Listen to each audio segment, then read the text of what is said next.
नमस्कार बच्चों, कैसे आप सब। बच्चों आज हम बहुत ही इंटरेस्टिंग और मजेदार एक्सरसाइज करने वाले हैं बेटा। एक्सरसाइज 5.2। ये पूरा एक्सरसाइज तीन मेजर कॉन्सेप्ट को लेकर चलता है: modulus, arguments and polar form. तो इस पूरे वीडियो के अंदर आप ये सीखोगे कि मॉडुलस क्या होता है, आर्ग्यूमेंट क्या होता है और किस प्रकार हम इन दोनों को पोलर फॉर्म में रिप्रेजेंट कर सकते हैं। तो ये पूरा वीडियो पहले आपको जानते हो कि पहले मैं कॉन्सेप्ट आपको समझाऊंगा, पहले आपको रूल समझना है, क्योंकि कभी भी आप बड़े एग्जाम की तैयारी करोगे तो आपसे पूछा जाता है कि मॉडुलस क्या होता है, आर्ग्यूमेंट क्या होता है एंड पोलर फॉर्म क्या होता है। तो पहले इनकी डेफिनेशन वगैरह जो कॉन्सेप्ट है पूरे अच्छे से समझेंगे, क्योंकि एक बार आपने कॉन्सेप्ट समझ लिया तो एक्सरसाइज के क्वेश्चन करते हो आपको ज़्यादा टाइम ही नहीं लगेगा। इवन ये भी आप होगा कि कॉन्सेप्ट सीखने के बाद आप वीडियो बंद कर दोगे और आप कहोगे मैं खुद एक्सरसाइज कर सकता हूँ। ठीक है बेटा, तो चलिए अपना इंटरेस्टिंग नया छोटा सा एक्सरसाइज और बड़े मेजर कॉन्सेप्ट ये कवर करेगा आपका modulus, arguments and polar form का exercise 5.2।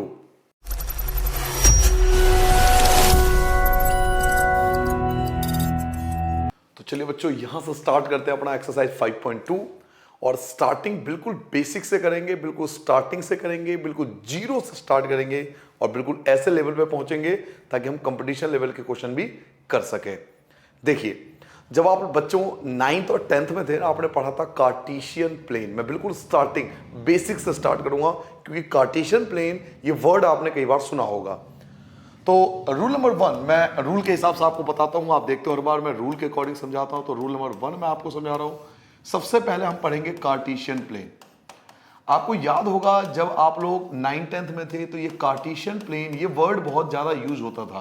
Cartesian plane, Cartesian plane के अंदर आपके बेटा दो एक्सेस हुआ करते थे। इसको हम बोलते थे ये एक्स एक्सिस है, ये हमारा एक्स एक्सिस है और ये हमारा वाई एक्सिस है। ऐसे करते थे ना बेटा, ये आपका वाई एक्सिस कहलाता था। एक एक्स एक्सिस होता था और एक वाई एक्सिस होता था कार्टेशियन प्लेन के अंदर।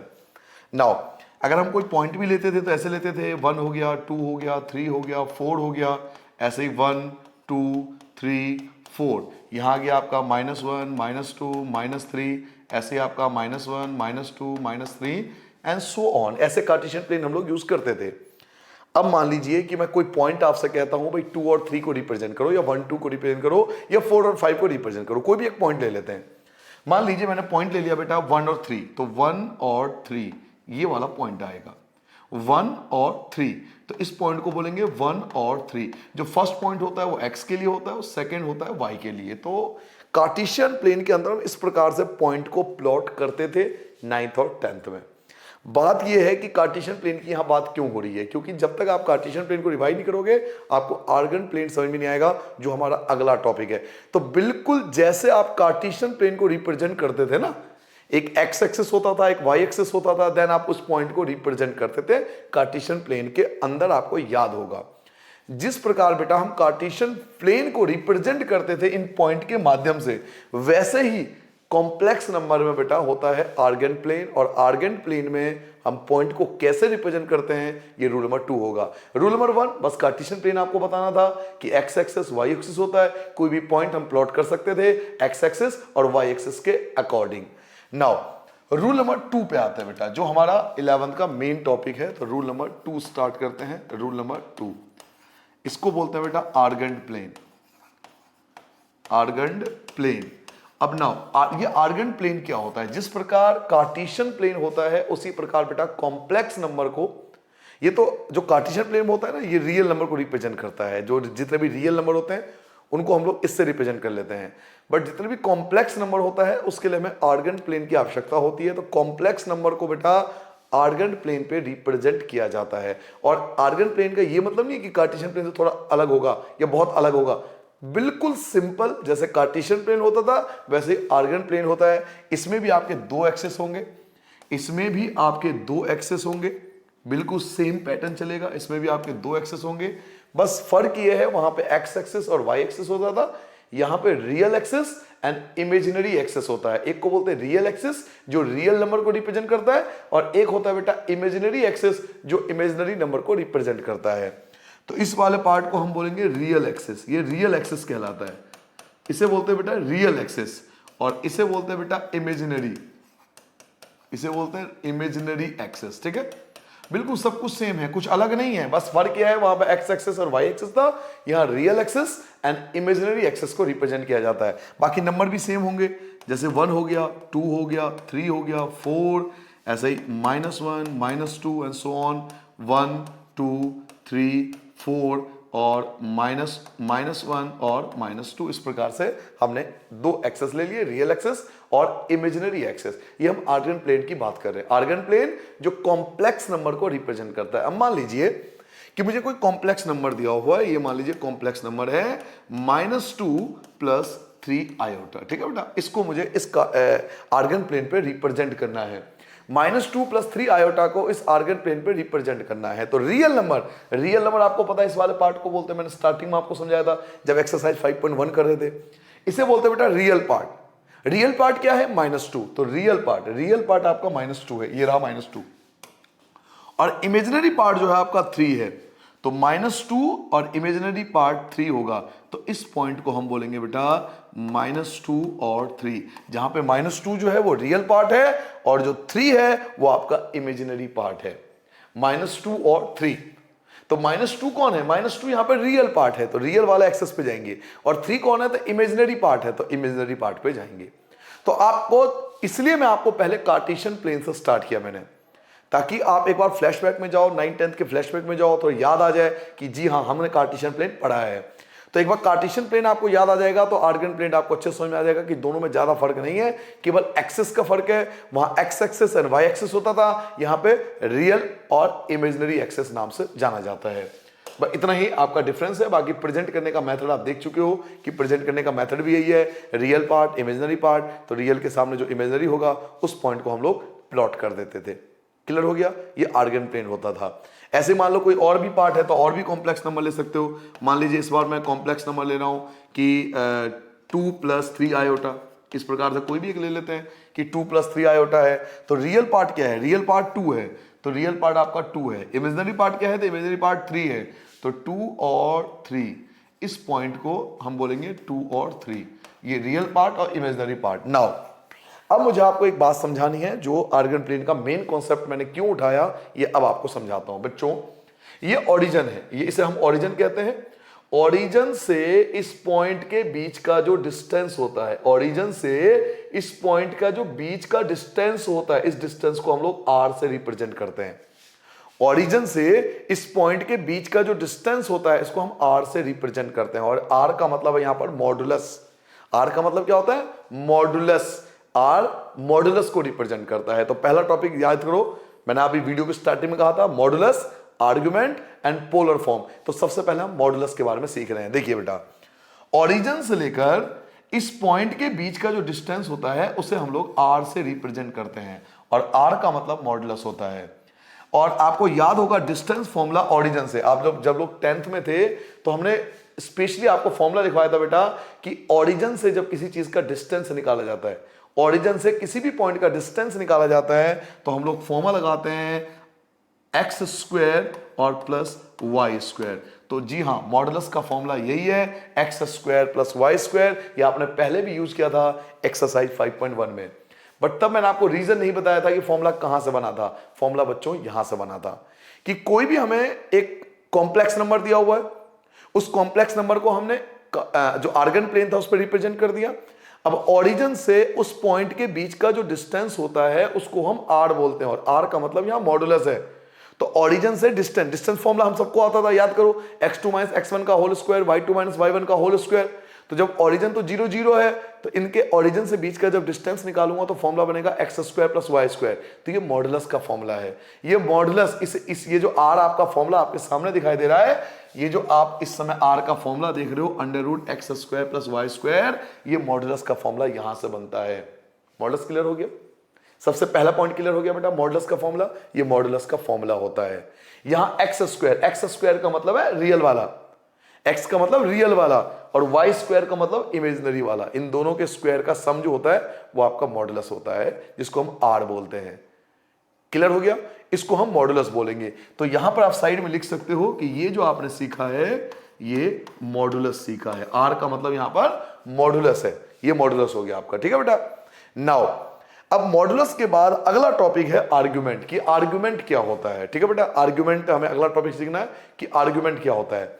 तो आर्गुमेंट का मतलब होता है ये जो लाइन आपकी गई है ना, ये इस एक्स एक्सिस के साथ कौन सा एंगल बनाता है, इसको हम आर्गुमेंट बोलते हैं।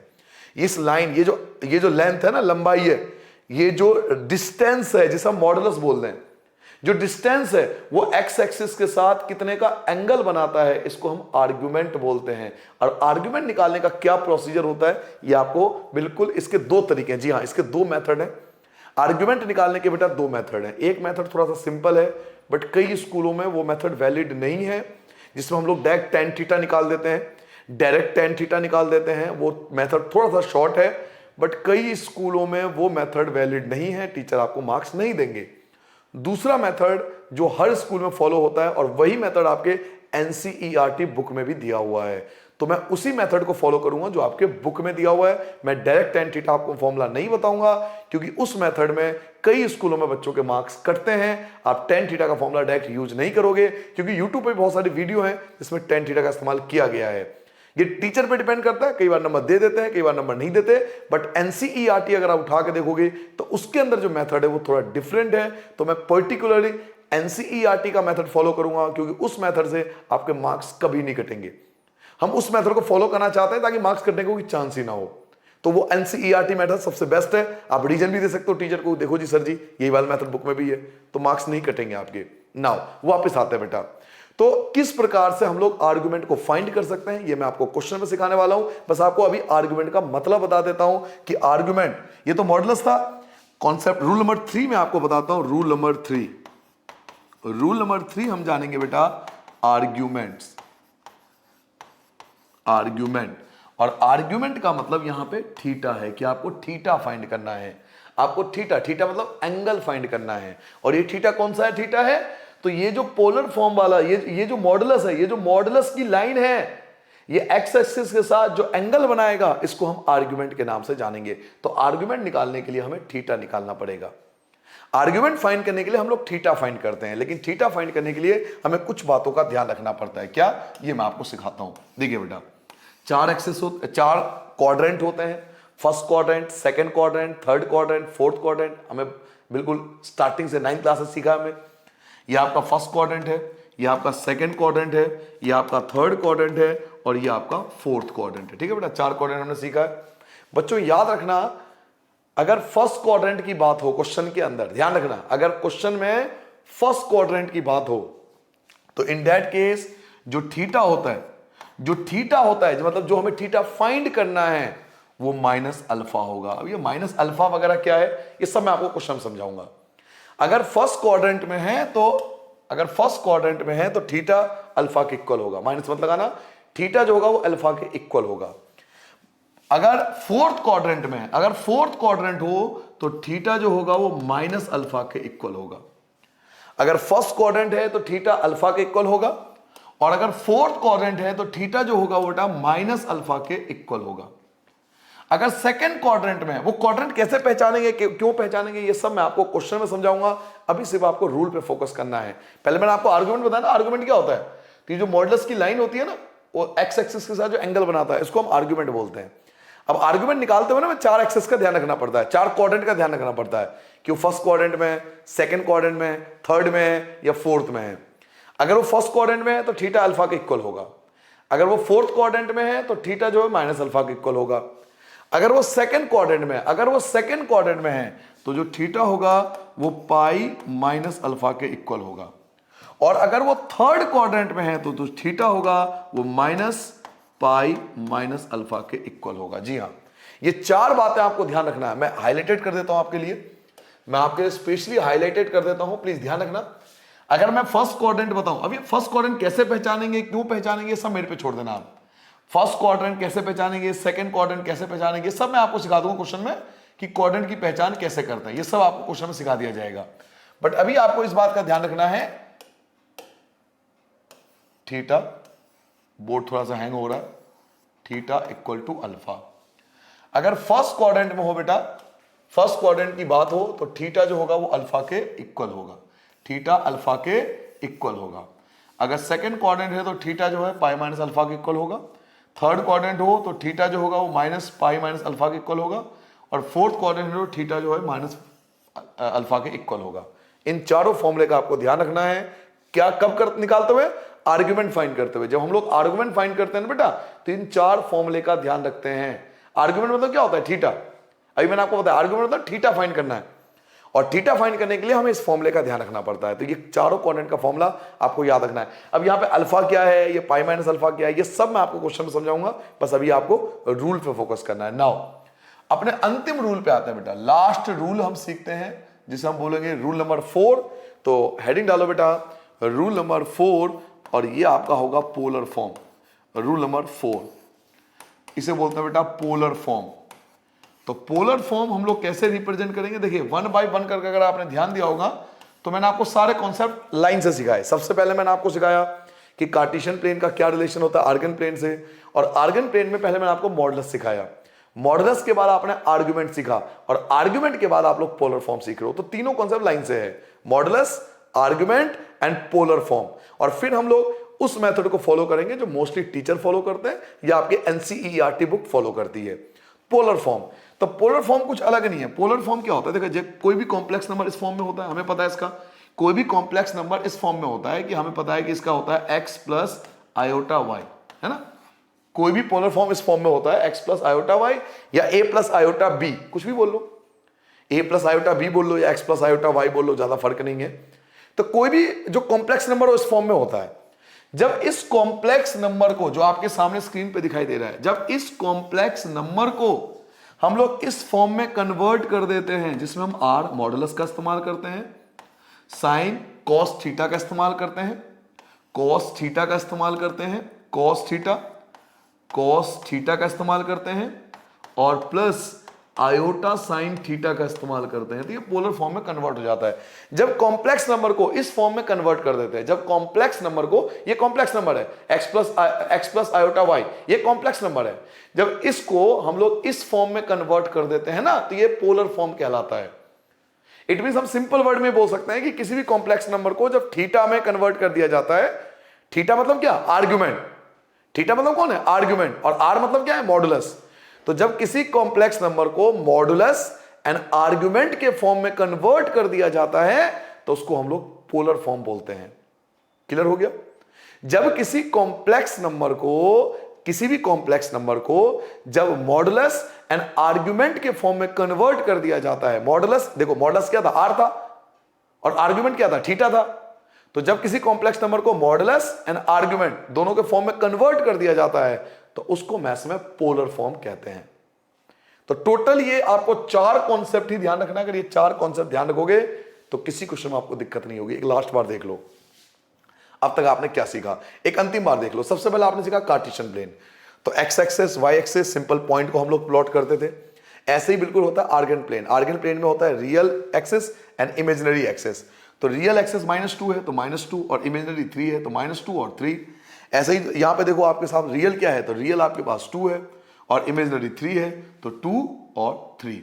अब ओरिजिन से इस पॉइंट के बीच का जो डिस्टेंस होता है ना, दूरी होता है, उसको हम लोग आर से रिप्रेजेंट करते हैं। तो आर का फॉर्मूला बनता है x² + y², और इसी आर को हम लोग मैथ में मॉडुलस कहते हैं। इसी आर को हम लोग मैथ में मॉडुलस कहते हैं, यानी जहां पर हमने आर फाइंड कर लिया ना, वो आपका मॉडुलस बन गया। मैथ्स के अंदर ये मॉडुलस है। अगली बात कि आर्गुमेंट क्या होता है, तो आर्गुमेंट थीटा होता है। तो थीटा जब फाइंड करते हैं ना, तो इन 4 बातों का ध्यान रखते हैं कि थीटा फर्स्ट क्वाड्रेंट में, सेकंड क्वाड्रेंट में, थर्ड क्वाड्रेंट में, फोर्थ क्वाड्रेंट में। अगर वो फर्स्ट क्वाड्रेंट में है तो डायरेक्ट आंसर आ जाएगा। अगर वो फोर्थ क्वाड्रेंट में है तो माइनस लग जाएगा। अगर वो सेकंड क्वाड्रेंट में है तो पाई में से माइनस करना पड़ेगा। और अगर थर्ड क्वाड्रेंट में है तो आपको माइनस लगा के पाई में से माइनस करना पड़ेगा। अभी कैसे फॉलो होता है ये आपको क्वेश्चन में समझाऊंगा, अभी सिर्फ आपको नोट डाउन करना है। और लास्ट आपको समझाया पोलर फॉर्म की कोई भी कॉम्प्लेक्स नंबर होता है, उस कॉम्प्लेक्स नंबर को जब हम लोग मॉडुलस एंड आर्गुमेंट के फॉर्म में लिख देते हैं तो वो पोलर फॉर्म बन जाता है। तो ये सिर्फ कॉन्सेप्ट था। एक बार जल्दी से कॉन्सेप्ट रिवाइज कर लो, जल्दी से फटाफट, फिर मैं आपको इसका एक्सरसाइज का पहला क्वेश्चन अब स्टार्ट करते हैं। ठीक है बेटा, जल्दी से एक बार पहले कॉन्सेप्ट को जल्दी रिवाइज करो। चलो बेटा, अगर आपने रूल समझ लिया हो तो चलिए पहला क्वेश्चन स्टार्ट करते हैं। देखिए बहुत मजा आएगा क्वेश्चन करते हुए आपको। फाइंड द मॉडुलस, एक आपको मॉडुलस फाइंड करना है और एक आपको आर्ग्यूमेंट फाइंड करना है। मॉडुलस मींस आपको आर फाइंड करना है और आर्ग्यूमेंट्स मींस आपको थीटा फाइंड करना है। Of each of the following complex number, केवल आपको दो ही चीज फाइंड करना है, आर और थीटा। यहां कॉम्प्लेक्स नंबर में आपको दो चीज फाइंड करके देनी है, मॉडुलस एंड आर्गुमेंट। अच्छा, एक चीज ध्यान रखो, इस क्वेश्चन को कम से कम हम लोग दो मेथड से तो कर ही सकते हैं। एक होता है डायरेक्ट मेथड, जिसमें हम लोग डायरेक्ट थीटा फाइंड कर लेते हैं, tan थीटा। देखो मॉडुलस तो कभी भी फाइंड कर सकते हैं, थीटा पे मेन दिक्कत आती है, थीटा पे। तो हम लोग उस मेथड को फॉलो करेंगे बेटा जो आपके एनसीईआरटी बुक में गिवन है, क्योंकि उस मेथड से अगर आप करते हो ना तो कभी भी मार्क्स नहीं कटेंगे, क्योंकि आपके पास एक रिटर्न प्रूफ है। ठीक है, तो चलिए स्टार्ट करते हैं। मॉडुलस एंड आर्गुमेंट किस प्रकार से इस क्वेश्चन को हम फाइंड कर सकते हैं। सबसे पहला क्वेश्चन देखिए, z इक्वल टू -1 और माइनस आयोटा √3। तो फर्स्ट क्वेश्चन स्टार्ट कर रहा हूं बेटा। सबसे पहला question, z equal to -1 minus iota √3। इसमें -1 जो है वो रियल पार्ट है और माइनस √3 जो है वो इमेजिनरी पार्ट है। ये तो हम सबको पता है। -1 को रियल पार्ट बोलेंगे और माइनस √3 को इमेजिनरी पार्ट बोलेंगे। इसको हम कंपेयर करेंगे। किससे कंपेयर करेंगे? जो अभी भी आपने स्टैंडर्ड फॉर्म पढ़ा था, पोलर फॉर्म का। तो यहां पे लिखेंगे बेटा ऑन कंपेयरिंग। चलिए जी कंपेयर कर लेते हैं। ऑन कंपेयरिंग किससे कंपेयर करेंगे? तो z equal to r cos theta और प्लस आयोटा साइन थीटा, इससे हम इसे कंपेयर करते हैं। नाउ अगर मैं इसको इससे कंपेयर करूं तो मैं देखता हूं कि मेरा रियल पार्ट क्या है। तो रियल पार्ट है आर कॉस थीटा, ये रियल पार्ट होगा। आर की मल्टीप्लाई होगी ना, तो r cos theta real part है और यहां रियल पार्ट क्या है? -1। तो रियल वाला रियल के इक्वल आएगा। R cos theta equal to -1, real वाला रियल के इक्वल। ये हो गया पहला इक्वेशन। और इमेजिनरी वाला पार्ट इमेजिनरी के इक्वल होगा। तो इमेजिनरी पार्ट क्या बनेगा? आर साइन थीटा, क्योंकि आर से मल्टीप्लाई भी होगी अंदर, तो r sine theta. Imaginary part बन गया बेटा आर साइन थीटा और यहां पर इमेजिनरी पार्ट क्या है? तो -√3, -√3। ये हो गया सेकंड। क्लियर हो गया? रियल वाला रियल के इक्वल, रियल वाला रियल के इक्वल, इमेजिनरी पार्ट के इक्वल, रियल रियल के इक्वल, इमेजिनरी इमेजिनरी के इक्वल। नाउ अब मॉडुलस कैसे फाइंड करते हैं? देखिए बच्चों, सबसे पहले लिखेंगे squaring and adding both. Squaring and adding both, squaring and adding both. इन दोनों को स्क्वायर भी करेंगे और ऐड भी करेंगे। तो पहले इसका स्क्वायर कीजिए, पहले इसका स्क्वायर कीजिए बच्चों, पहले इसका स्क्वायर करो। इसका स्क्वायर करोगे तो क्या बनेगा? R square cos square theta. और फिर इसका स्क्वायर करो तो क्या बनेगा? R square sine square theta. और एडिंग तो प्लस कर दिया। देखो आपने स्टेटमेंट क्या लिखा है? स्क्वायरिंग एंड एडिंग बोथ, यानी आप स्क्वायरिंग भी कर रहे हो और एडिंग भी कर रहे हो। तो दोनों को स्क्वायर भी कर दिया और दोनों को ऐड भी कर दिया। ऐसे ही राइट हैंड साइड में भी होगा। -1 का स्क्वायर करो तो 1 बन जाएगा और -√3 का स्क्वायर करो तो 3 बन जाएगा और बीच में प्लस। क्लियर हो गया? यहां भी तो यही करा मैंने, स्क्वायरिंग एंड एडिंग बोथ। -1 का स्क्वायर 1 होता है, -√3 का स्क्वायर 3 होगा, तो दोनों का स्क्वायर करके दोनों को प्लस कर दिया। नाउ हमें साफ साफ दिखाई दे रहा है कि आर स्क्वायर दोनों में कॉमन है। आर स्क्वायर दोनों में कॉमन है, तो आर स्क्वायर हमने कॉमन ले लिया। ब्रैकेट में क्या बचा बेटा? ब्रैकेट में आपका बचा कॉस स्क्वायर थीटा और प्लस साइन स्क्वायर थीटा, ये बच गया। और 1 और 3 को ऐड करूंगा तो 4। Sine square plus cos square, इस पूरे की वैल्यू 1 होती है, तो ये तो खत्म हो गया।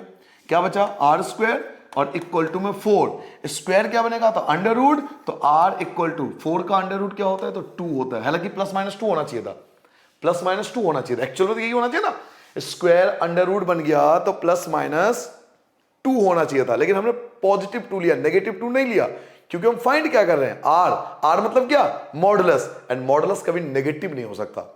आर क्या है बेटा? मॉडुलस है। और मॉडुलस जो होता है वो कभी भी नेगेटिव नहीं हो सकता। मॉडुलस के अंदर अगर कोई नंबर हम नेगेटिव भी लेते हैं तो पॉजिटिव आता है बाहर। तो मॉडुलस का मतलब यही है, आपको पॉजिटिव वैल्यू लेनी है, नेगेटिव वैल्यू नहीं लेनी है। तो स्क्वायर बन गया बेटा अंडर रूट, तो आर की वैल्यू 2 आ गया। इसे बोलेंगे बच्चों मॉडुलस। ये आपका मॉडुलस आ गया, ये आपका मॉडुलस हो गया। अब कई बच्चे क्या करते हैं? मॉडुलस डायरेक्ट निकाल देते हैं। देखो मॉडुलस को डायरेक्ट भी निकाला जा सकता है। कैसे? मैं आपको डायरेक्ट तरीका भी सिखा सकता हूं। Under root x square plus y square. X कौन होता है? तो रियल पार्ट। एक्स होता है बेटा रियल पार्ट, तो -1 का स्क्वायर करोगे तो 1 होगा। और y होता है इमेजिनरी पार्ट, -√3 का स्क्वायर करोगे 3 हो जाएगा। 1 और 3 को ऐड करो तो √4 और 4 की वैल्यू 2 आगे। देखिए इसे बोलते हैं डायरेक्ट मेथड, जो मैं आपको अभी थोड़ी देर पहले बता भी रहा था। जिस बच्चे ने वीडियो को पूरा देखा ना ढंग से, उसे पूरा कॉन्सेप्ट समझ में आएगा। जो वीडियो को थोड़ा सा देखता है और फिर कहता है मैं अपने आप कर लूंगा, नुकसान उसको है, क्योंकि अधूरा ज्ञान इंसान को हमेशा डुबोता है। ये डायरेक्ट मेथड है, इससे भी किया जा सकता है। मैंने करके दिखाया ना आपको, देखो 2 लाइन में आ गया। फिर आप सोचोगे इतना लंबा चौड़ा प्रोसेस करने की जरूरत क्या है? जरूरत है, ये आपको आर्ग्यूमेंट में समझ में आएगा। इस मेथड से कभी भी गलती होने के कोई चांस नहीं होते, इस वाले मेथड से गलती होने के चांस होंगे। जब आप लोग आर्ग्यूमेंट निकालोगे तब आपको समझ में आएगा। तो ये तो हो गया डायरेक्ट मेथड कि x square plus y square दोनों का स्क्वायर करके डायरेक्ट निकाल दिया। फिर हमने ये क्यों करा? ऑन कंपेयरिंग, कंपेयर करा r cos theta, r sine theta, real part real के इक्वल, इमेजिनरी पार्ट इमेजिनरी के equal, squaring adding both, square कर दिया, दोनों को ऐड भी कर दिया, आर स्क्वायर कॉमन ले लिया, cos square plus sine square 1 होता है, इसकी वैल्यू हमें पता नहीं, 1 और 3 4 हो गया, cos square plus sine square 1 होता है तो छोड़ो उसको, आर स्क्वायर 4 बचा, स्क्वायर बन गया, अंडर रूट तो 2 आ गया। अब इतना लंबा चौड़ा प्रोसेस इसलिए क्या था कि हमें आर्ग्यूमेंट में दिक्कत ना हो। अब आर्ग्यूमेंट क्या कहता है समझिए, ये फर्स्ट पार्ट हो गया, इसे हम फर्स्ट पार्ट बोल सकते हैं। नाउ आर्ग्यूमेंट क्या कहता है? तो आर्ग्यूमेंट निकालने के लिए आपको क्या करना पड़ता है बेटा? सेकंड को फर्स्ट से डिवाइड करना होता है। सेकंड को हमेशा फर्स्ट से डिवाइड करना होता है। सेकंड को यानी इमेजिनरी पार्ट को रियल से डिवाइड करना होता है, इमेजिनरी को रियल से डिवाइड करना होता है। तो सेकंड को फर्स्ट से डिवाइड करेंगे, ऑन डिवाइडिंग। यहां लिखोगे आप ऑन डिवाइडिंग 1/2।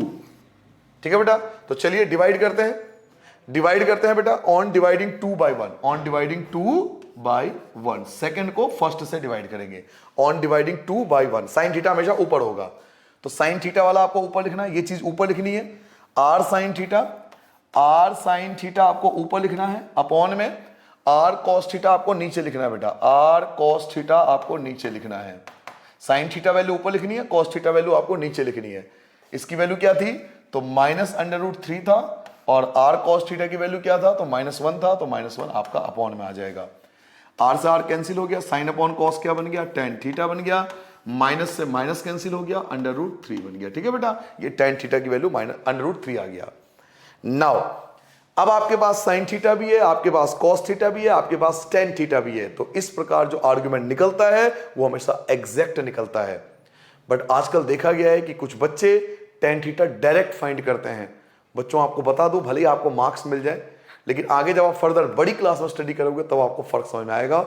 इसलिए प्लीज आपके जो एनसीईआरटी बुक में जो मेथड है वो सबसे अच्छा मेथड है, प्लीज उसको फॉलो करें। शॉर्टकट तरीके कंपटीशन एग्जाम के लिए ठीक है, मैं आपको वो भी सिखा दूंगा, शॉर्टकट मेथड भी सिखा दूंगा। आप देखना 2-3 क्वेश्चन बाद शॉर्टकट भी सिखा दूंगा आपको, बट एक्चुअल तरीका आप पहले ये सीखिए। ठीक है, नाउ आर से आर कट गया, sign upon cos tan theta, √3 आ गया। अब हमें थीटा फाइंड करना है, तो थीटा कैसे फाइंड करेंगे? थीटा मतलब आर्ग्यूमेंट फाइंड करना है। आर्ग्यूमेंट कैसे फाइंड करेंगे? देखिए, सबसे पहले शुरुआत करते हैं साइन थीटा से। आप देखिए साइन थीटा क्या था, पॉजिटिव था नेगेटिव था? तो साइन थीटा जो था वो नेगेटिव था, साइन थीटा नेगेटिव था ना, माइनस का था, तो साइन थीटा नेगेटिव था। एक तो ये मिला। कॉस थीटा देखिए, कॉस थीटा क्या था, पॉजिटिव या नेगेटिव? तो कॉस थीटा भी नेगेटिव था, कॉस थीटा भी आपका नेगेटिव था।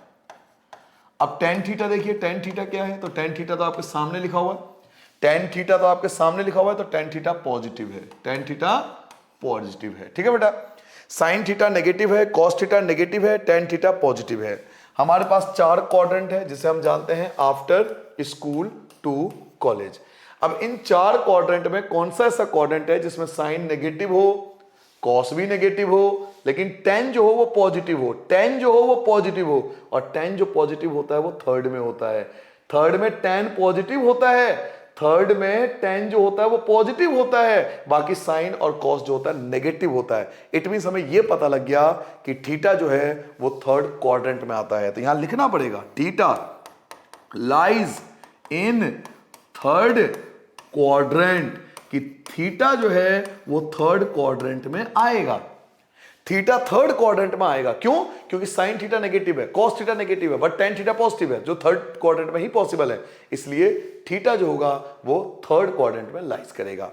अब याद कीजिए कि मैंने थर्ड क्वाड्रेंट में आपके लिए एक फॉर्मूला बताया था, शायद किसी बच्चे को याद हो। थर्ड क्वाड्रेंट में मैंने आपको फॉर्मूला बताया था बेटा, याद करो। थर्ड क्वाड्रेंट के लिए फॉर्मूला बताया था -π-α, ये बताया था। थर्ड क्वाड्रेंट के लिए फॉर्मूला बताया था -π-α, ये बताया था ना। अब इसका यूज आपको समझ में आएगा, तो माइनस लिखिए, पाई लिखिए, माइनस लिखिए। अब ये अल्फा क्या है, ये अल्फा कहां से आया? तो अल्फा का मतलब ये वाली वैल्यू √3। √3 जो होता है वो tan 60 पे होता है। अल्फा है ना, अल्फा में यहां से निकालना पड़ता है। √3 किसकी होती है वैल्यू? tan 60 की वैल्यू होती है। और tan 60 को हम लोग कैसे लिखेंगे? π/3 में। तो अल्फा की जगह लिखेंगे π/3। नाउ इसको सॉल्व करेंगे बेटा, माइनस की जगह माइनस आएगा, ठीक है। एलसीएम ले लो तो एलसीएम 3 आ जाएगा आपका। 3π में से 3π है ना, 3 की पाई से करोगे 3π, और 3π में से पाई घटाओगे तो 2π। तो आपका आंसर आ चुका है -2π/3। ये आपका आर्गुमेंट कहलाएगा। बच्चों इसका शॉर्टकट भी है, हम चाहें तो इसका आंसर 2 लाइन में निकाल सकते हैं, और ये शॉर्टकट भी मैं आपको सिखा दूंगा 2-3 क्वेश्चन बाद। बट मैं आपको पर्सनली बार बार एडवाइस दे रहा हूं कि प्लीज एनसीईआरटी वाले मेथड को फॉलो करें। एक बार बुक में देख लें, यही मेथड है। तो कोई रीजन होगा ना, इतने सारे प्रोफेसर, इतने सारे पढ़े लिखे लोग हमें एनसीईआरटी बुक दे रहे हैं, गवर्नमेंट जो इतना पैसा खर्च करके एनसीईआरटी बुक बनवाती है, तो रीजन है, बहुत रिसर्च करके बनाया जाता है। प्लीज उस मेथड को फॉलो करें, ठीक है बेटा। एक बार लास्ट बार समझ लो, उसके बाद आपको दिक्कत नहीं आएगी। सबसे पहले क्या करते हैं? कंपेयर कर लेते हैं। कोई भी क्वेश्चन हमें दिया होता है उसे हम कंपेयर कर लेते हैं, इस वाले पोलर फॉर्म से कंपेयर कर लेते हैं। तो रियल वाला रियल के इक्वल, इमेजिनरी वाला इमेजिनरी के equal. Now squaring adding both, दोनों का स्क्वायर कर दो, दोनों का स्क्वायर कर दो, दोनों की प्लस कर लो, दोनों का स्क्वायर कर दो, दोनों को प्लस कर दो। आर स्क्वायर कॉमन ले लिया, cos square plus sine square, इसकी वैल्यू 1 होती है। R square equal to 4, square बन गया अंडर रूट, तो 2 आ जाएगा। नाउ अब हम क्या करेंगे? साइन को हमेशा कॉस से डिवाइड करेंगे, यानी इमेजिनरी को रियल से हमेशा डिवाइड करेंगे। ऐसे ही हम आरएचएस में भी करेंगे, आर से आर कट जाएगा, sine upon cos tan theta आ जाएगा, और ये जो भी वैल्यू आएगी यहाँ पे लिख देंगे, इससे हमें अल्फा की वैल्यू मिलेगी। अब हमने देखा साइन थीटा नेगेटिव था, कॉस थीटा भी नेगेटिव था, tan थीटा पॉजिटिव था, और ऐसा थर्ड क्वाड्रेंट में ही होता है। तो थीटा जो है थर्ड क्वाड्रेंट में आएगा, और थर्ड क्वाड्रेंट का फॉर्मूला क्या लिखवाया था? देखिए पाई माइनस अल्फा, तो minus pi minus alpha. Alpha क्या? अल्फा मतलब ये वैल्यू जो आपने निकाली है, इसे हम अल्फा बोलते हैं, ठीक है। तो हमने अल्फा निकाल लिया। ये वैल्यू किसकी होती है? ये वैल्यू होती है tan 60 की, और 60 मतलब π/3, तो अल्फा की जगह हमने π/3 लिखा, एलसीएम ले लिया, और ये आपका रिक्वायर्ड आंसर हो गया, ठीक है बच्चा। तो इस प्रकार बच्चों हमने क्या क्या फाइंड कर लिया? मॉडुलस फाइंड कर लिया, और ये हमारा आर्गुमेंट आ गया। तो मॉडुलस एंड आर्गुमेंट दोनों आपके सामने स्क्रीन पर है। नाउ अगर आपको थोड़ा बहुत समझ में आ गया तो आप क्वेश्चन नंबर 2 आपको और मजेदार लगेगा। देखिए -√3 प्लस आयोटा, क्वेश्चन नंबर 2 पे आता है बेटा। Question number 2, z equal to -√3 plus iota. ये आपका रियल पार्ट है और ये आपका इमेजिनरी पार्ट है। अब देखिए आपकी स्पीड बढ़ने लगेगी। शुरुआत पहला क्वेश्चन टाइम लगता है, लेकिन अब आपकी स्पीड बढ़ेगी। तो चलिए अब स्टार्ट करते हैं ऑन कंपेयरिंग। तो हम किससे कंपेयर करें? तो हम कंपेयर करेंगे z equal to r bracket cos theta plus iota sine theta. Now real वाला रियल के इक्वल रखेंगे। तो रियल वाला क्या था? तो रियल पार्ट होता है आर कॉस थीटा, जो इक्वल होगा -√3 के। ये हो गया फर्स्ट। इमेजिनरी वाला, इमेजिनरी बेटा r sine theta, r sine theta, जो इक्वल होगा बेटा आयोटा के साथ कुछ नहीं तो 1 होगा। तो ये सेकंड हो गया। फर्स्ट और सेकंड आने के बाद मैंने आपको बताया था squaring and adding both. Squaring करके दोनों को हम ऐड कर देते हैं। तो स्क्वेयरिंग और एडिंग करोगे तो यहां हमेशा आर स्क्वायर आएगा। अब स्टेप छोटे होते जाएंगे। स्क्वेयरिंग एंड एडिंग करोगे तो यहां पे आर स्क्वायर आएगा। क्यों? क्योंकि r square cos square plus r square plus sine square, फिर आप आर स्क्वायर कॉमन लोगे तो cos square plus sine square 1, तो बचेगा आर स्क्वायर। तो आप डायरेक्ट आर स्क्वायर लिख सकते हो, कोई दिक्कत नहीं है। आप डायरेक्ट आर स्क्वायर लिख सकते हो, कोई इशू नहीं है, कोई दिक्कत नहीं है, कोई मना नहीं करेगा आपको। स्क्वेयरिंग एंड एडिंग करोगे ना, हमेशा यहां पे आर स्क्वायर आएगा। इनको स्क्वायर करके ऐड कर लो। इसका स्क्वायर करोगे 3 आएगा, इसका स्क्वायर करोगे 1 आएगा। आर स्क्वायर इक्वल टू 3 और 1 4 होता है, स्क्वायर आपका अंडर रूट, तो आर की वैल्यू 2, तो ये आपका मॉडुलस आ गया। ठीक है, इसमें भी ज्यादा टाइम नहीं लगता, ये आपका मॉडुलस आ गया। नाउ आर्ग्यूमेंट निकालना है, तो ऑन डिवाइडिंग 2/1, 2 को 1 से डिवाइड कर देंगे तो आर साइन थीटा हमेशा ऊपर आएगा, आर कॉस थीटा हमेशा नीचे आएगा। साइन थीटा की वैल्यू क्या थी? तो 1 था, तो साइन थीटा की जगह 1 लिखेंगे। कॉस थीटा की वैल्यू -√3। आर से आर कैंसिल हो गया, sine theta upon cos theta ये आपका tan थीटा आ गया, -1 अपॉन √3। इसे यहीं पे छोड़ देंगे। आपने tan थीटा की वैल्यू ये निकाल ली। नाउ अब आप क्वेश्चन को देखो, साइन थीटा, साइन थीटा क्या था, पॉजिटिव या नेगेटिव? तो साइन थीटा आपका था पॉजिटिव, साइन थीटा पॉजिटिव है, तो साइन थीटा तो आपका पॉजिटिव है। कॉस थीटा आपका नेगेटिव है, कॉस थीटा आपका नेगेटिव है, और tan थीटा चेक करो तो tan थीटा जो है वो भी नेगेटिव है। अब आपके पास तीन क्वाड्रेंट, देखिए साइन थीटा पॉजिटिव है, कॉस थीटा नेगेटिव है और tan थीटा भी नेगेटिव है। आपके पास चार क्वाड्रेंट है। आफ्टर स्कूल टू कॉलेज कौन सा ऐसा क्वाड्रेंट है जिसमें साइन थीटा पॉजिटिव हो? तो ये वाला क्वाड्रेंट है जहां साइन थीटा पॉजिटिव होता है और कॉस और tan नेगेटिव होता है। तो थीटा जो है वो सेकंड क्वाड्रेंट में आएगा। ठीक है, क्लियर हो गया? इस वाले मेथड से पूरा ज्ञान मिलता है, आप इस बात को समझिए।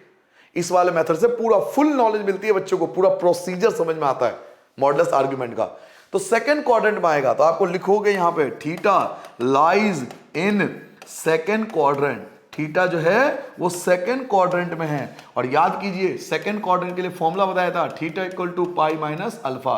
ये फॉर्मूला लगाएंगे तो theta equal to pi minus alpha. Alpha क्या? 1/√3। माइनस माइनस मत देखो, माइनस का यूज तो हमने कर लिया यहां पर। 1/√3, 1/√3 किस में होती है? तो tan 30 पे होती है। 1/√3 किसकी वैल्यू होती है? tan 30 की। और tan 30 मतलब π/6, तो पाई माइनस π/6। एलसीएम ले लोगे तो एलसीएम 6 आएगा। 6 पाई में से पाई माइनस करोगे तो 5 पाई। ये आपका आंसर आ गया। ठीक है बेटा, तो इस प्रकार से हमने क्वेश्चन नंबर 2 का भी मॉडुलस एंड आर्गुमेंट फाइंड कर लिया। नाउ क्वेश्चन नंबर 3 पे आता है बेटा। क्वेश्चन नंबर 3 देखिए, अब क्वेश्चन नंबर 3 कह रहा है convert each of the following complex number. आपको पोलर फॉर्म में कन्वर्ट करना है। पोलर फॉर्म, अब यहां पे पोलर फॉर्म आ गया। पोलर फॉर्म का मतलब ये है पहले आपको मॉडुलस निकालना पड़ेगा, फिर आर्गुमेंट निकालना पड़ेगा, फिर पोलर फॉर्म में से कन्वर्ट करेंगे। तो ज्यादा फर्क नहीं है, एक लाइन बढ़ जाता है। अब मॉडुलस आपको आता ही है, आर्गुमेंट आपको आता ही है, बस एक लाइन में पोलर फॉर्म से रिप्रेजेंट कर देंगे, एक लाइन और ज्यादा बढ़ जाएगा। थर्ड क्वेश्चन देखिए, ज्यादा फर्क नहीं है क्वेश्चन में। थर्ड क्वेश्चन है बच्चों आपके पास 1 माइनस आयोटा। क्वेश्चन नंबर 3 पे आते हैं बेटा। क्वेश्चन नंबर 3 पे आते हैं z equal to 1 minus iota. ये क्वेश्चन नंबर 3 है।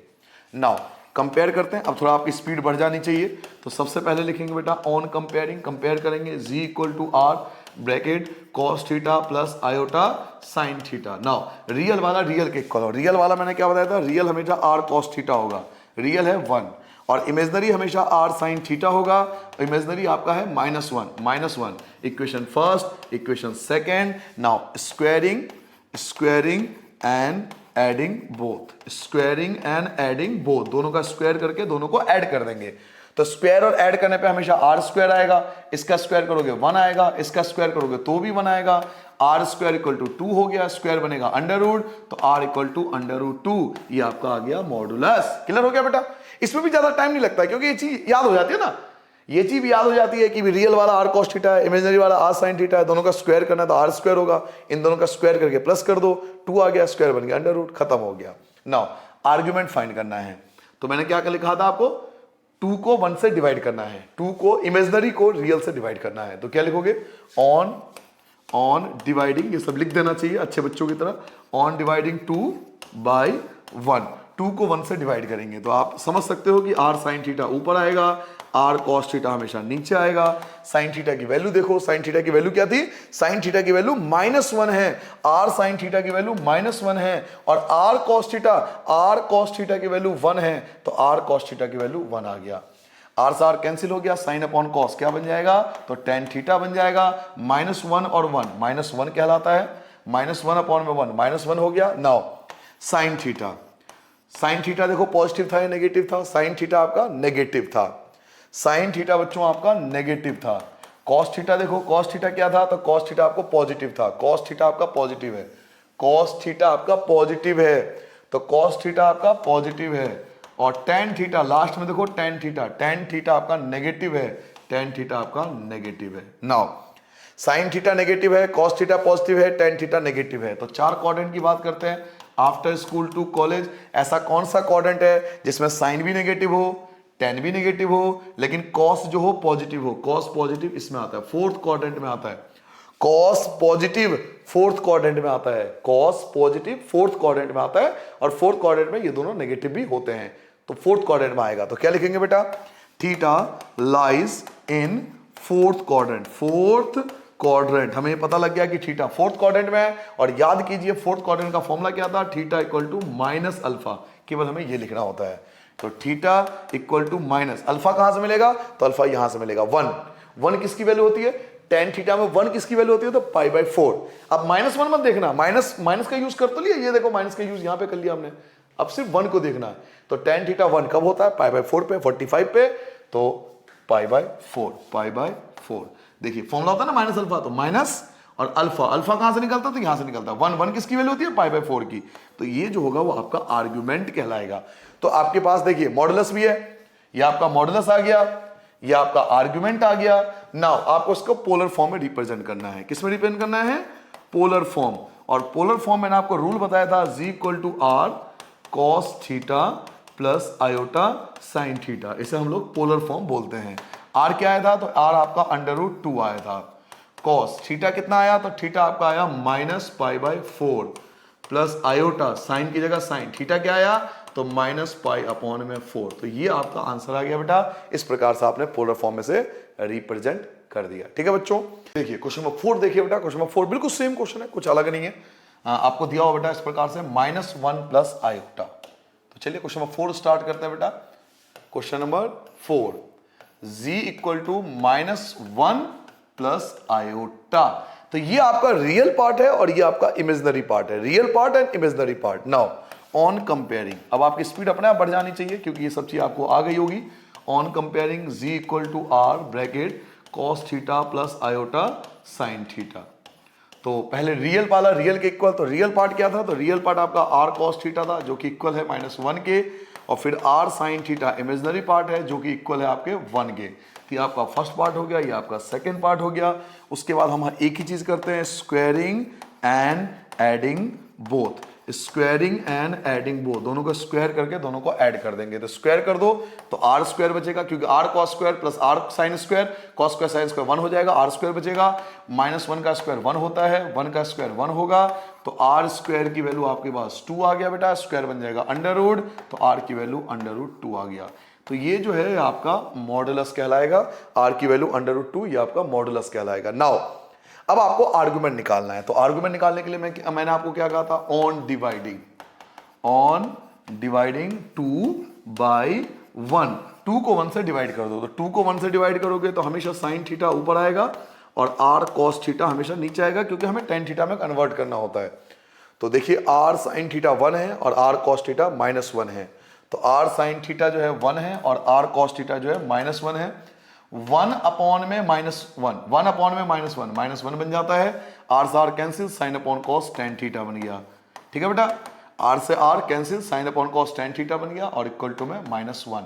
अब हमें माइनस को देखना है, 1 तो हम बाद में यूज कर लेंगे। नाउ अब क्वेश्चन को अगर देखते हैं तो साइन थीटा चेक करो पॉजिटिव है नेगेटिव। तो आप देख सकते हो साइन थीटा जो है पॉजिटिव है, साइन थीटा की वैल्यू प्लस में है।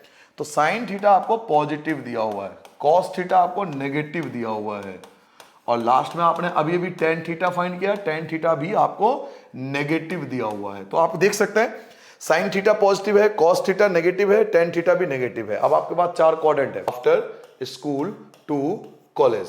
तो इन चारों क्वाड्रेंट में चेक कीजिए, साइन थीटा जो है पॉजिटिव है, साइन थीटा पॉजिटिव देखो यहां पे आता है, कॉस थीटा नेगेटिव, ठीक है, टेन थीटा नेगेटिव, ठीक है। तो सेकंड क्वाड्रेंट में आएगा, क्योंकि सेकंड क्वाड्रेंट में साइन थीटा जो होता है वो बेटा पॉजिटिव होता है। तो सेकंड क्वाड्रेंट मिल गया, तो लिखेंगे theta lies in second quadrant. जो थीटा है वो हमारा सेकंड क्वाड्रेंट में है। और याद कीजिए सेकंड क्वाड्रेंट के मैंने आपको फॉर्मूला बताया था, theta equal to pi minus alpha, ये फॉर्मूला होता है बेटा। तो थीटा निकालने के लिए क्या करेंगे, पाई में से माइनस करेंगे, किसको, अल्फा को। पाई में से माइनस करेंगे अल्फा को, अल्फा मींस ये 1 कितने पे होता है, तो 1 होता है पाई बाय 4। याद कीजिए बेटा 1 जो वैल्यू होती है पाई बाय 4 पे होती है। तो एलसीएम ले लोगे तो एलसीएम 4 आएगा, 4 की पाई से करोगे 4 पाई में से पाई माइनस करोगे 3 पाई, तो ये आपका थीटा आ गया। नाउ आपके पास मॉडुलस भी है, आपके पास आर्गुमेंट भी आ चुका है, ये आपका आर्गुमेंट कहलाएगा। अब आपको बेटा इसको पोलर फॉर्म में रिप्रेजेंट करना है, पोलर फॉर्म। और पोलर फॉर्म का फॉर्मूला क्या होता है, तो r cos theta plus iota sine theta, ये पोलर फॉर्म का फॉर्मूला होता है। तो आप इजिली इनकी वैल्यू लिख सकते हो। आर क्या आया था, तो √2 आया था, है ना, यही आया था ना। कॉस की जगह कॉस, थीटा क्या है, तो 3 पाई अपॉन में 4 प्लस आयोटा, साइन की जगह साइन, थीटा क्या है, तो थीटा आपका 3 पाई अपॉन में 4 है। तो इस प्रकार से आपने इसका आंसर निकाल दिया। तो आपके पास तीनों आंसर आ चुके हैं। ये आपका मॉडुलस है, ये आपका आर्ग्यूमेंट है और ये आपका पोलर फॉर्म है। ठीक है बेटा, चलो बेटा क्वेश्चन नंबर 5 देखिए, बिल्कुल क्वेश्चन नंबर 4 की तरह एज इट इज सारे क्वेश्चन सेम है। -1 और minus iota, real part imaginary part, -1 और माइनस आयोटा। तो चलिए बेटा क्वेश्चन नंबर 5 स्टार्ट करते हैं हम लोग। Question number 5, z equal to -1 minus iota. तो सबसे पहले आपको पता है क्या करते हैं, ऑन कंपेयरिंग। किससे कंपेयर करते हैं, तो स्टैंडर्ड फॉर्म से, z equal to r bracket cos theta plus iota sine theta. Now real part real के इक्वल होगा, इमेजिनरी पार्ट इमेजिनरी के इक्वल होगा। तो रियल पार्ट क्या होता है, r cos theta, r cos theta जो कि इक्वल होता है रियल के। रियल क्या है, तो -1 फर्स्ट इक्वेशन। इमेजिनरी होता है बेटा r साइन थीटा, आपको सारे क्वेश्चन बता चुका हूं अब तक ये बात। r साइन थीटा इक्वल होगा इमेजिनरी के -1 के, तो ये आपका सेकंड आ गया। नाउ दो इक्वेशन आते हैं, हम लोग क्या करते हैं, squaring and adding both. Square करके दोनों को ऐड करेंगे, तो स्क्वायर करके ऐड करोगे तो यहां r स्क्वायर आएगा, स्क्वायर करो 1, इसका स्क्वायर करो तो भी 1, तो r square equal to 1/2 add कर दो 2 हो गया, r इक्वल टू 2 √2 बन जाएगा। तो ये आपका मॉडुलस आ गया। ठीक है बेटा, ये आपने √2 निकाल लिया, ये आपका मॉडुलस कहलाएगा। नाउ अब आपको आर्गुमेंट निकालना है, तो आर्गुमेंट के लिए क्या करते हैं, ऑन डिवाइडिंग। हम डिवाइड करेंगे, किसको डिवाइड करेंगे, 2/1। मैं बार बार कह रहा हूं एनसीईआरटी वाला मेथड है, बेस्ट मेथड है, इससे सॉल्व करना कभी मार्क्स नहीं कटेंगे अगर आप इस मेथड को फॉलो करोगे। 2 को 1 से डिवाइड करेंगे, और 2 हमेशा क्या होता है, r sine theta, r sine theta. 1 क्या होता है, तो हमेशा r cos थीटा। याद कीजिए r साइन थीटा की वैल्यू -1 है और r cos थीटा की वैल्यू -1 है, तो -1 अपॉन में -1 कट गया तो 1 बचा, r से r cancel, sine upon cos क्या बचा, तो tan थीटा इक्वल टू 1। बेटा r से r कट गया, sign upon cos tan theta, -1 cancel हो गया, आपका 1 बचा। नाउ अब आप क्वेश्चन को ध्यान से देखिए, तो साइन थीटा आपको नेगेटिव गिवन है, कॉस थीटा देखिए तो कॉस थीटा भी आपको नेगेटिव गिवन है, बट tan थीटा देखिए तो tan थीटा आपको पॉजिटिव गिवन है। ठीक है बेटा, साइन थीटा नेगेटिव है, कॉस थीटा भी नेगेटिव है, बट tan थीटा पॉजिटिव है। Now after school to college, ऐसा कौन सा क्वाड्रेंट है जिसमें साइन और कॉस तो नेगेटिव हो बट tan थीटा पॉजिटिव हो, tan थीटा प्लस का हो, तो ऐसा केवल थर्ड क्वाड्रेंट है। ऐसा केवल थर्ड क्वाड्रेंट ही है जिसमें tan थीटा जो है वो पॉजिटिव है, प्लस का है, tan थीटा पॉजिटिव है केवल थर्ड क्वाड्रेंट में। तो थर्ड क्वाड्रेंट में फॉर्मूला क्या होता था, तो थर्ड क्वाड्रेंट में फॉर्मूला होता था theta equal to -pi minus alpha. हम इस फॉर्मूले का इस्तेमाल करते हैं। सो चलिए बेटा सबसे पहले लिख देते हैं, theta lies in third quadrant, theta lies in third quadrant. अब देखो जो डायरेक्ट वाला मेथड होता है ना, डायरेक्ट वाले मेथड में दिक्कत क्या होती है, उसमें जो क्वाड्रेंट होता है उसका रीजन आप लोग नहीं दे पाओगे कि वो थर्ड क्वाड्रेंट में तो क्यों है, तो वहां मार्क्स कटने के चांस होते हैं।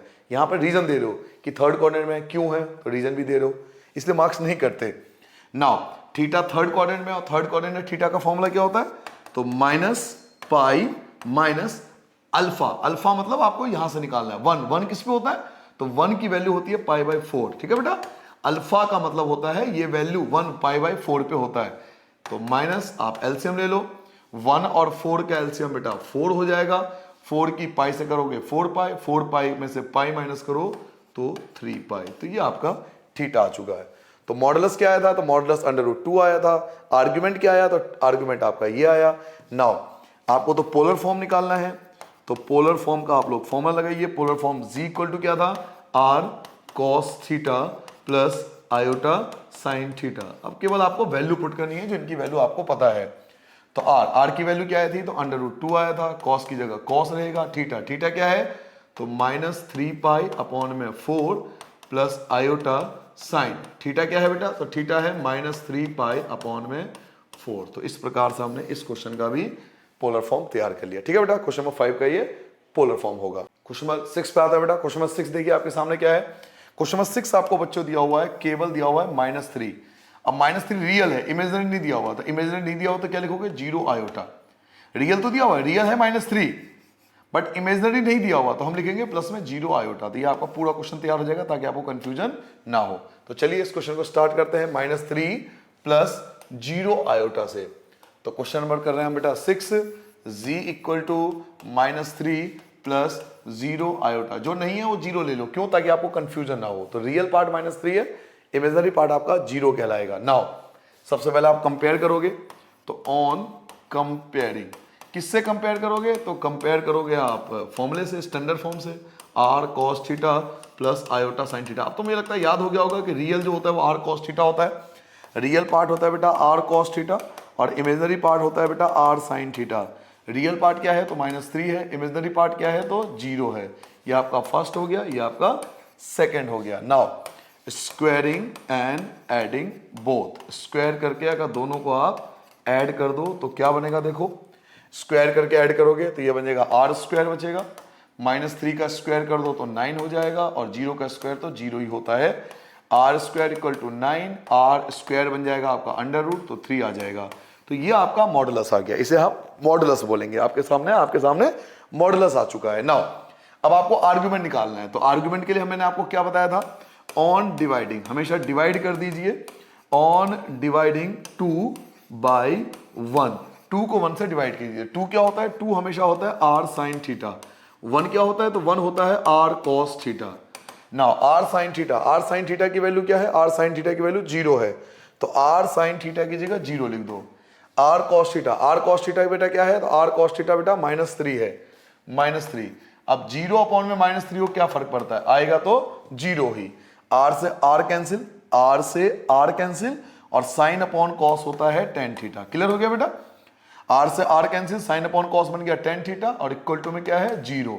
और टेन थीटा 0 कब होता है? तो पाई पे, जैसे साइन पाई की वैल्यू 0 होती है वैसे टेन पाई की वैल्यू भी 0 होती है।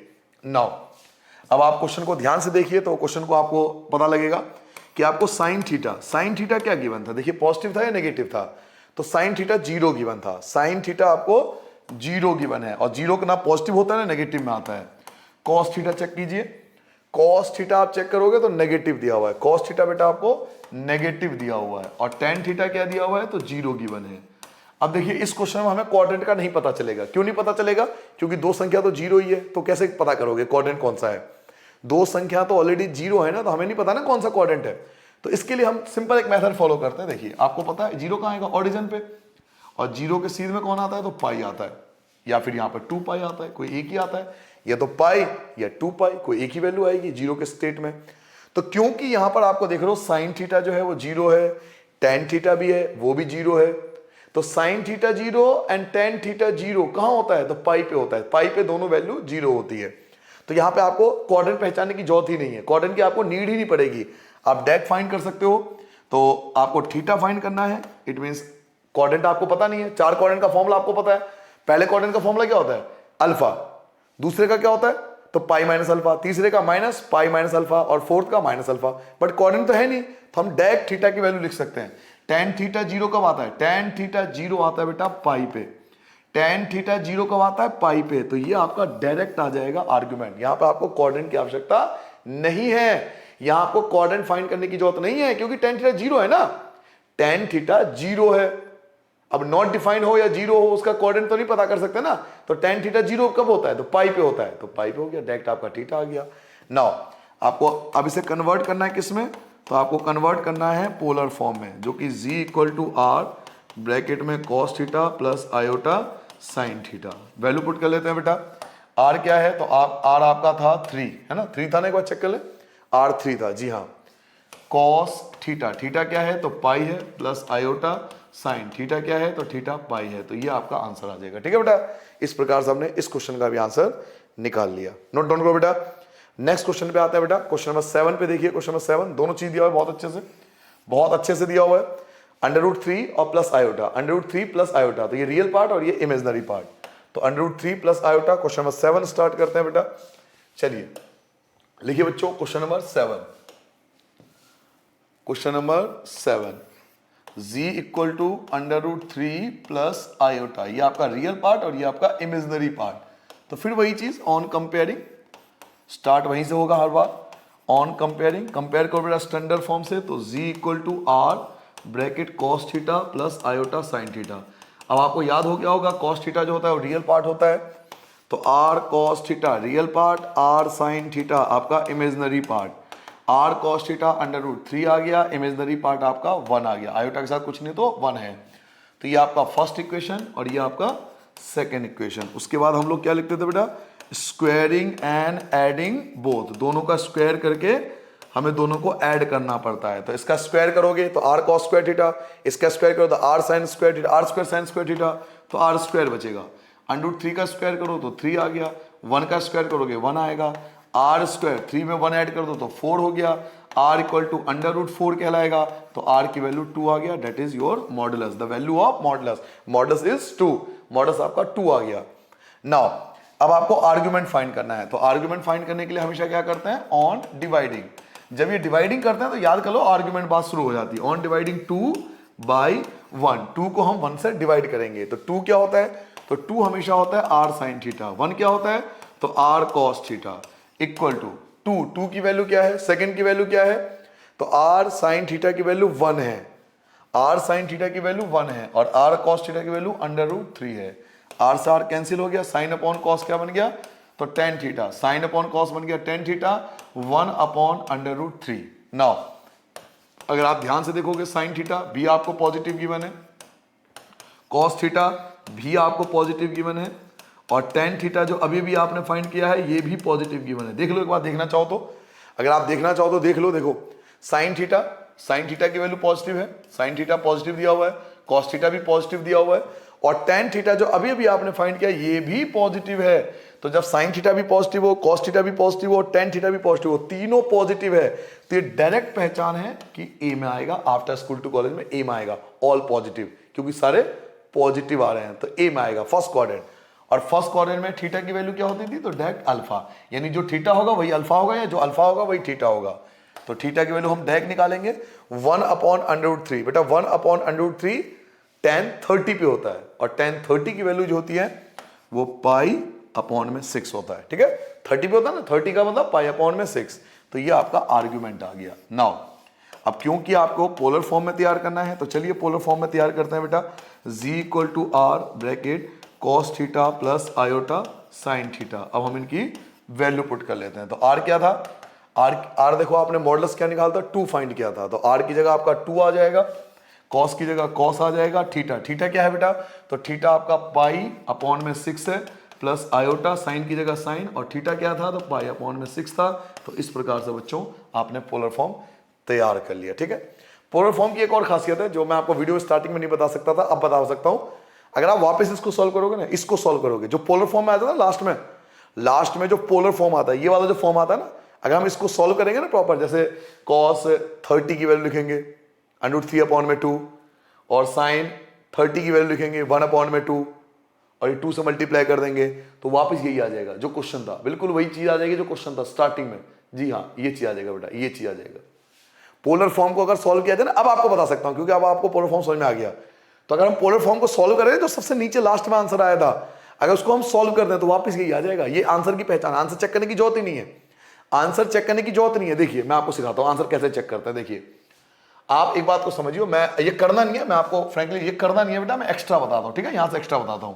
2 की जगह 2, cos π/6 मींस 30 एंड cos 30 की वैल्यू क्या होती है, तो √3/2 होती है, प्लस आयोटा साइन 30 की वैल्यू बेटा 1/2 होता है। चलिए 2 से मल्टीप्लाई कीजिए, 2 से 2 कैंसिल, √3 बचेगा, प्लस 2 से 2 कैंसिल, केवल आयोटा बचेगा। देखिए वापस यही आ गया।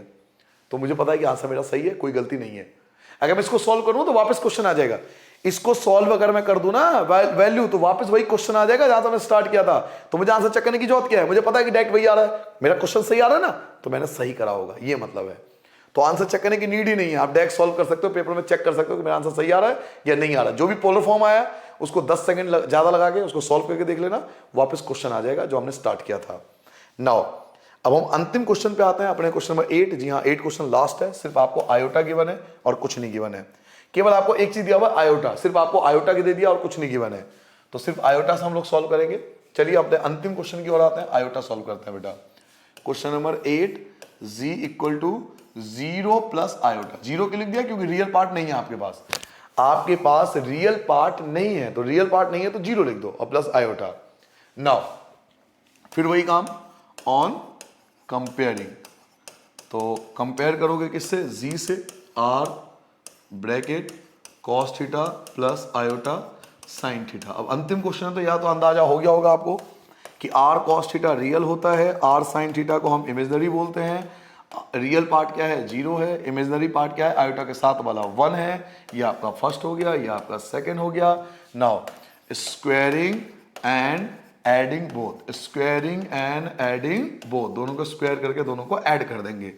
तो ये बचेगा आर स्क्वायर, 0 का स्क्वायर 0, 1 का स्क्वायर 1, आर स्क्वायर दोनों को ऐड करोगे 1, आर स्क्वायर इक्वल टू √1, तो r इक्वल टू 1 आ गया। तो ये आपका मॉडुलस कहलाएगा। ठीक है बेटा, ये पहला आंसर आपका आ चुका है मॉडुलस। मॉडुलस की वैल्यू 1 आ गया। मॉडल समझ में आ गया बेटा, कुछ करना ही नहीं, आप समझो ना, रियल वाला रियल की कोई इमेजिनरी वाला इमेजिनरी की इक्वल, दोनों को स्क्वायर करके ऐड करोगे तो आर स्क्वायर आएगा, दोनों को स्क्वायर करके ऐड कर दो, स्क्वायर बन गया √1 आ गया आंसर। नाउ अब हमें आर्ग्यूमेंट फाइंड करना है, थीटा फाइंड करना है। तो थीटा फाइंड करने के लिए हम लोग क्या करते थे, ऑन डिवाइडिंग से स्टार्ट करते हैं। तो ऑन डिवाइडिंग, चलिए डिवाइड करते हैं बेटा। ऑन डिवाइडिंग 2/1, 2 को 1 से डिवाइड करते हैं, और 2 हमेशा क्या होता था, तो r sin थीटा, और 1 क्या होता है, तो r cos theta. Now r sin theta की वैल्यू 1 है, r sin थीटा की वैल्यू 1 है, और r cos थीटा की वैल्यू 0 है। r से r cancel, sin upon cos क्या होता है, तो tan थीटा, और 1/0 होता है बेटा नॉट डिफाइंड। 1/0 क्या कहलाता है, नॉट डिफाइंड। 1/0 नॉट डिफाइंड, तो 1/0 रहने दो, या तो नॉट डिफाइंड लिख दो या 1/0 छोड़ दो। नाउ अब आप ध्यान से देखो, साइन थीटा जो था ना, साइन थीटा जब हमने स्टार्टिंग किया था, साइन थीटा वो आपको पॉजिटिव गिवन है, साइन थीटा तो प्लस का दिया हुआ है, कोई दिक्कत नहीं है। साइन थीटा मुझे पॉजिटिव दिया हुआ है, बट कॉस थीटा जो है 0 है, और 0 तो पॉजिटिव आता है नेगेटिव आता है, और टेन थीटा तो इवन नॉट डिफाइंड दिया हुआ है 1/0। एक आपको पॉजिटिव दिया हुआ है, एक आपको 0 दिया हुआ है, एक आपको नॉट डिफाइंड दिया हुआ है। इन दैट केस हमें कोऑर्डिनेट की पहचान की जरूरत ही नहीं है। मैंने आपको अभी समझाया था कि 2 0 आ जाए, 2 नॉट डिफाइंड आ जाए, इस प्रकार से कुछ अलग सा हो, 0 नॉट डिफाइंड, तो कोऑर्डिनेट पहचानने की जरूरत नहीं है, आप डायरेक्ट उसकी वैल्यू रख दीजिए, डायरेक्ट आप इसकी वैल्यू रख दीजिए। तो थीटा क्या होगा, 1/0, 1/0 क्या होता है, नॉट डिफाइंड, 1/0 क्या होता है, नॉट डिफाइंड, और नॉट डिफाइंड आता है 10 90 पे, तो π/2, ये आपका आर्ग्यूमेंट कहलाएगा। इन दैट केस कि कोई 2 0 हो या कोई नॉट डिफाइंड हो, 0 वाला केस हो, नॉट डिफाइंड वाला केस हो, तो हमें कोऑर्डिनेट पहचानने की जरूरत ही नहीं है, हम डायरेक्ट थीटा निकाल सकते हैं, क्योंकि वो किसी कोऑर्डिनेट में लाइज नहीं करेगा। नॉट डिफाइंड है ना, कहां लाइज कराओगे, पता ही नहीं ना, इसलिए हम डायरेक्ट इसकी वैल्यू रख देते हैं π/2, जो इसकी एक्चुअल वैल्यू होगी। नाउ ये आपका आर्ग्यूमेंट आ गया। अब आपको पोलर फॉर्म में रिप्रेजेंट करना है, तो पोलर फॉर्म में आता है बेटा, पोलर फॉर्म क्या था, तो z equal to r bracket में cos theta plus iota sine theta, सिर्फ आपको वैल्यू पुट करनी है। r क्या था, तो 1 था, cos थीटा क्या था, तो π/2 था, प्लस आयोटा साइन थीटा क्या था, तो π/2 था। ये आपका आंसर आ गया। क्लियर हो गया बेटा, तो बड़ा सिंपल है। पूरे एक्सरसाइज में आपने देख लिया होगा कि इतना कुछ ज्यादा कुछ है ही नहीं, जो modulus, argument and polar form था, 3 कॉन्सेप्ट आपने सीखे टोटल। मैं एक जल्दी से रिवाइज करा देता हूं कि आपने सीखा क्या। सबसे पहले आपने सीखा बेटा Cartesian plane x axis y axis का कॉम्बिनेशन होता है। फिर आपने सीखा बेटा आर्गन प्लेन में real axis and imaginary axis का कॉम्बिनेशन होता है। आर्गन प्लेन से मैंने आपको बताया था मॉडुलस कैसे निकालते हैं। मॉडुलस को हम आर से रिप्रेजेंट करते हैं, इसका एक शॉर्टकट तरीका होता है √x² + y², लेकिन मैं आपको सलाह दिया था कि आप एनसीईआरटी वाले मेथड से करना, स्क्वायरिंग एंड एडिंग बोथ वाले से। उसके बाद मैंने आपको थीटा निकालना सिखाया। जब थीटा हम लोग निकालते हैं तो 2 को 1 से हमेशा डिवाइड करते हैं, उसके बाद कोऑर्डिनेट की पहचान करते हैं कि फर्स्ट में, सेकंड में, थर्ड में या फोर्थ में। फर्स्ट कोऑर्डिनेट का फॉर्मूला क्या होता है, theta equal to alpha, direct answer. Second coordinate होता है पाई माइनस अल्फा, यानी पाई में से माइनस करना पड़ेगा। थर्ड में पाई में से अल्फा होता है, लेकिन साथ में माइनस भी होता है। एंड फोर्थ में थीटा जो होता है माइनस अल्फा के इक्वल होता है, साइन चेंज करना पड़ता है। 4 कोऑर्डिनेट में पहचान करनी पड़ती है। उसके बाद आपने सीखा पोलर फॉर्म। पोलर फॉर्म क्या होता है, तो r bracket cos theta plus iota sine theta. ये 3 चीजें हमें आनी चाहिए। सबसे पहले modulus, argument and polar form, यही इस एक्सरसाइज का मेन मकसद था।